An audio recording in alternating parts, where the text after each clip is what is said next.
SP সাহেব করছে কি? এসপি সাহেব করছে কি? এসপি সাহেব করছে কি? ডিসি আপা করছে কি? ডিসি ম্যাডাম করছে কি? আমার বোনের কিছু হলে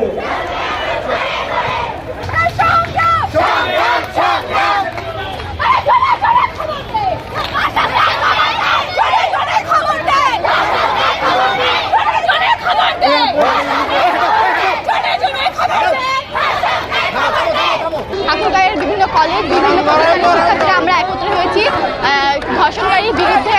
আমরা মূলত চাই ধর্ষণকারীর বিচার হোক, বিচার না আমরা চাই তার কঠিনতম আচার হোক। আমরা 24 ঘন্টার আলটিমেটাম দিয়ে গেলাম, আমরা আবার রাজপথে নামবো যদি আমাদের দাবির কোনো কিছু না করা হয়।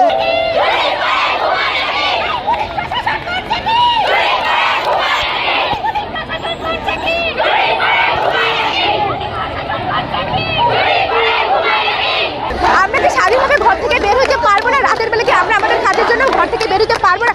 আমাদের বোনরা কেন কবরে শুয়ে আছে? কেন ধর্ষণকারীরা বাইরে বের হচ্ছে? পুলিশ প্রশাসন কি করছে? তারা কি ঘুমাচ্ছে? তারা কি আমাদের স্বাধীনতাকে আমরা কখনোই পাবো না এই স্বাধীন বাংলাদেশে? আমরা ধর্ষকদের বিরুদ্ধে আজকে রাজপথে নেমেছি, আমরা রাজপথে নামতে বাধ্য হয়েছি।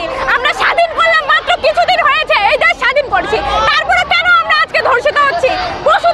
প্রত্যেক পশুদেরকে এক একটা করে ধরে আমরা এর বিচার চাই, ধর্ষকদের ফাঁসি চাই।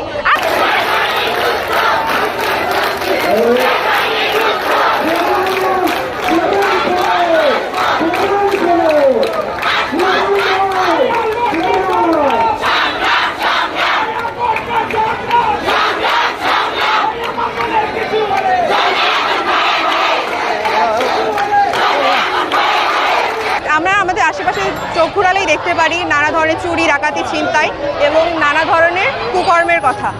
আমাদের প্রশাসন কি ঘুমায় নাকি? তারা চোখ থাকতেও কেন অন্ধের মতো আচরণ করতেছে? তারা দেখতেছে এই যে দুনিয়াতে এত কিছু হচ্ছে, কিন্তু তারা কোনো অ্যাকশন নিচ্ছে না। আমাদের মূলত সমবেত হওয়ার মূল কারণই হচ্ছে আমরা যাতে পুলিশ ও প্রশাসনকে জাগ্রত করতে পারি।